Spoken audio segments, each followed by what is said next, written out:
vuelta, ya lo hemos visto un par de veces defensinas, pero recuerden simplemente que cuando hablamos de componentes celulares en la mucosa intestinal o en la mucosa en general, hablamos de prácticamente los mismos componentes, ¿no? Linfocitos, pero, por ejemplo, en mucosa intestinal hablamos de los linfocitos intraepiteliales.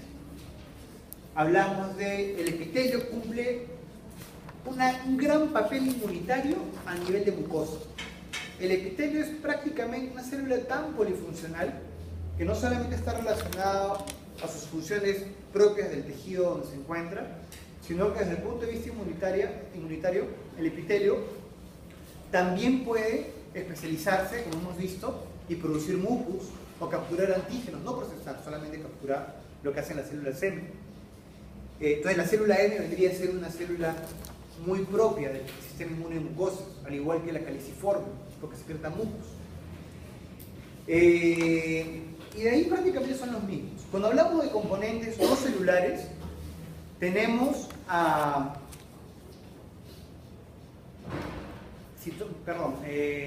los anticuerpos, que lo vamos a ver en un ratito. Tenemos a las defensinas, que ya lo hemos visto en otras clases, que acá también cumplen un papel preponderante. Así como en epitelio de piel están las beta-defensinas que vimos en algún momento, en mucosa también hay otras defensinas que se secretan, que son importantes para ir regulando la interacción con la flora o con los patógenos. Pero aquí hay una molécula que quería mencionar, ¿no? Que de repente no la van a escuchar mucho.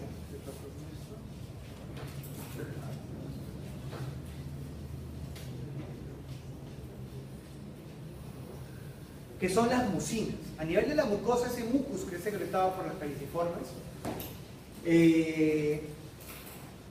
estas mucinas, ¿no? Son glicopéptidos, que es el componente estructural base del mucus. Pero estas mucinas no solamente sirven de soporte, y eso lo vamos a ver acá en detalle. Ya, a ver. Acá tenemos el epitelio, y como ustedes recordarán, debajo del epitelio, en los sitios, sobre todo en los inductores, tenemos a células presentadoras, dendríticas, macrófagos, y debajo de ellas tenemos, ¿qué eran? Linfocitos, ¿no? La clásica, ¿no? Estructura, ¿no? De los órganos linfoides. Entre este epitelio, aparte de las células epiteliales clásicas, convencionales, tendremos también células productoras de mucus, que están acá, que están produciendo todo este mucus. Y tendremos también células captadoras de antígenos convencionales, las células M. Este mucus tiene tres estratos, podríamos decir. Un estrato superior, un estrato intermedio y un estrato inferior. En el estrato superior, ¿quiénes están? La flora. Si se dan cuenta, la flora no está encima del epitelio. Hay un mucus que aísla el contacto, ¿no? Impide el contacto estrecho. Entonces, en el estrato superior está la flora. Y en el estrato inferior, ¿quiénes están? Anticuerpos, defensinas. ¿Sí? Los anticuerpos y las defensinas están siendo secretadas, pero se mantienen básicamente a este nivel. Básicamente se concentran acá. ¿Sí? Entonces, es como... Y todo esto que está acá medio lila es el mucus, pero el mucus está formado por las mucinas. Y vamos a ver ahora un poco de las mucinas. Entonces, es como que el mucus impide a la flora penetrar más. Pero si por ahora ve algún microorganismo decide aventurarse a descender, ¿con qué se va a topar? Con los anticuerpos y con las defensinas. Si vives arriba no te pasa nada, pero si tratas de avanzar, y eso es lo que ha pasado acá. ¿Qué ha pasado con estas bacterias? Han sido neutralizadas por ¿qué inmunoglobulina? La IgA. ¿Sí? Por la IgA. O puede estar destruida por una defensina. Entonces, eso es lo que usualmente pasa. Hay una guerra fría, se podría decir, no sé, bueno, pero no hay una respuesta inmunitaria per se. ¿Qué pasa si aparece un patógeno acá en rojo? Los patógenos con sus mecanismos de virulencia y patogenicidad comienzan a destruir el mucus, comienzan a avanzar. Y al avanzar van a acceder ¿a dónde? Al epitelio. que es la barrera externa, y atraviesan el epitelio y estaríamos frente a una infección. Entonces, ¿qué va a pasar acá frente a un patógeno? Ya el anticuerpo, de repente eran muchos patógenos, no fueron suficientes, han destruido todo el mucus, han avanzado rápido, pero las mucinas tienen todavía una carta bajo la manga. Las mucinas recubren las células epiteliales y sirven como señuelos.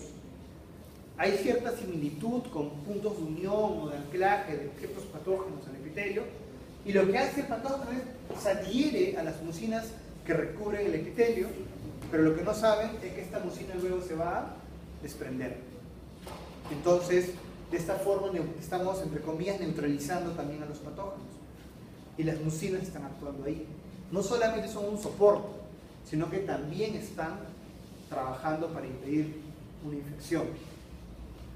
¿Sí? Y ante una infección, obviamente, también se incrementa la secreción de mucinas y de anticuerpos, IgA, y de péptidos, ¿no? Los péptidos están acá. Bueno, acá hay más cosas. Bueno, esto de acá es hipotético, en verdad, no es un artículo en sí, es como una serie de hipótesis respecto a las mucinas, porque se dice que las mucinas no solamente sirven de plataforma, de base, ¿no?, para que actúen otras moléculas, sino que también pueden actuar, ¿no?, pueden destruir patógenos y pueden regular también la respuesta inmune. O sea, algo muy complejo que está todavía estudiándose. Por ejemplo, acá que se ha visto mucinas intestinales de pollo, ¿no?, mucinas purificadas, ¿no?, tienen un poder atenuante sobre Campylobacter, y eso lo vemos acá. Sin mucina, con mucina del ciego, del intestino delgado, del intestino grueso, y vemos cómo hay una inhibición de la proliferación microbiana. O sea, las mucinas también, por los estudios que vemos, tienen un efecto antibacteriano, ¿no? Bueno, y las defensinas que ustedes ya la han visto, no voy a... Esto lo hemos visto varias veces, además son las mismas diapositivas que usaban. Lo último que quiero ver acá, para cerrar mucosas, es la IgA. La IgA, ustedes ya saben, también hemos comentado muchas veces, es el isotipo por excelencia o por antonomasia de las mucosas. Esta IgA, cuando está en sangre, o cuando está en... Bueno, en calor siempre hay muchos datos, pero cuando está en sangre, existe de forma monomérica. ¿Sí? Es una sola molécula de IgA. Pero cuando se secreta a nivel de la mucosa intestinal, esta IgA se secreta de forma dimérica. Ya saben ustedes, unidos por la cadena J. Y además de eso, esta IgA va a ganar un componente secretor al momento de trasladarse desde la región basal a la región apical. Vamos a ver cómo.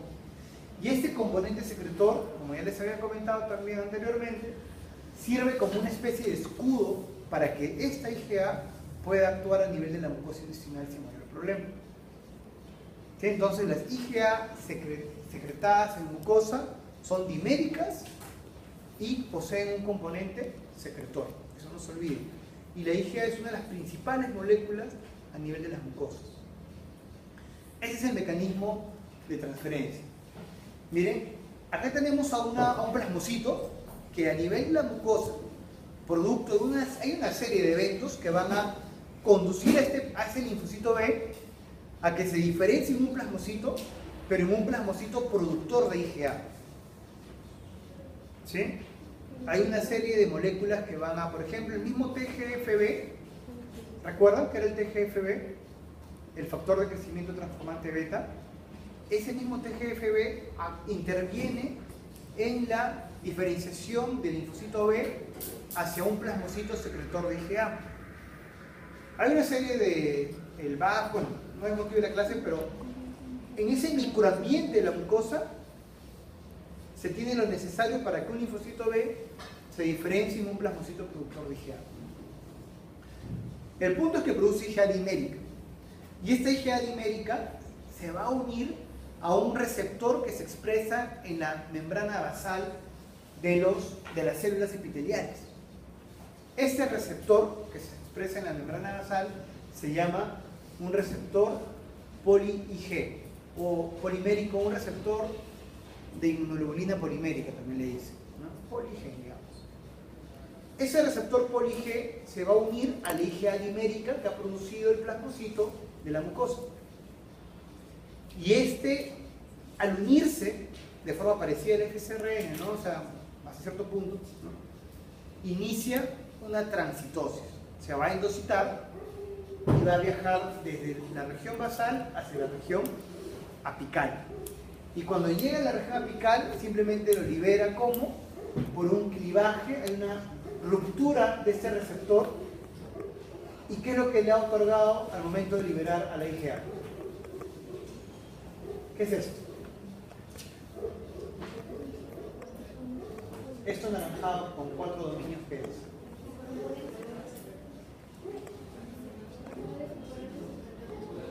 Componente secretor, ¿no? ¿De dónde viene? Porque la IgA no se secreta con componente secretor. La IgA gana el componente secretor al momento de transferirse desde la región basal a la región apical. Ese componente secretor proviene o deriva de un receptor poli-Ig. ¿Sí? Eso es lo que quería resaltar. Y mencionarles, ahí está lo que les decía. Hay una serie de citoquinas y hay más, porque este es el teaser que es bastante básico, pero hay papers donde profundizan mucho más en todos los mecanismos involucrados en la diferenciación de un plasmocito productor IgA. Pero como les he comentado, el TGF-beta es también una citoquina importante para el cambio hacia el IgA, el cambio de clase. No, porque todos los linfocitos al comienzo secretan IgM, pero hacen el cambio de clase, comienzan a secretar o IgG, o IgE, o IgA. A nivel de mucosa va a ser el IgA. Y algo importante también de mencionar es que la IgA secretada llega al mucus y va a actuar básicamente no por eliminación como lo hacen la IgG, la IgE, sino principalmente por exclusión. Es decir, el microorganismo que quiere avanzar en el mucus va a ser neutralizado por la IgA y luego con el peristaltismo se va a ir y saldrá con las heces. ¿Sí? Solamente lo neutraliza y lo elimina, entre comillas lo elimina, ¿no? Lo excluye, digamos, ¿no? Porque eliminación, acá se dice eliminación porque la IgG o la IgE va a opsonizar para que sea fagocitado y destruido, va a activar el complemento para que haya una lisis, va a tener un mastocito para que genere una respuesta inflamatoria. O sea, acá sí lo va a eliminar en el interior, pero aquí no, acá simplemente lo excluye. No es como que no entra, ¿no? Y lo bota. Nada más, no es que lo va a destruir. Entonces, por eso se dice que la IgA actúa, la secretoria obviamente, actúa por exclusión, mientras que los otros isotipos actúan por eliminación. Muy bien, chicos, no sé si hay alguna pregunta.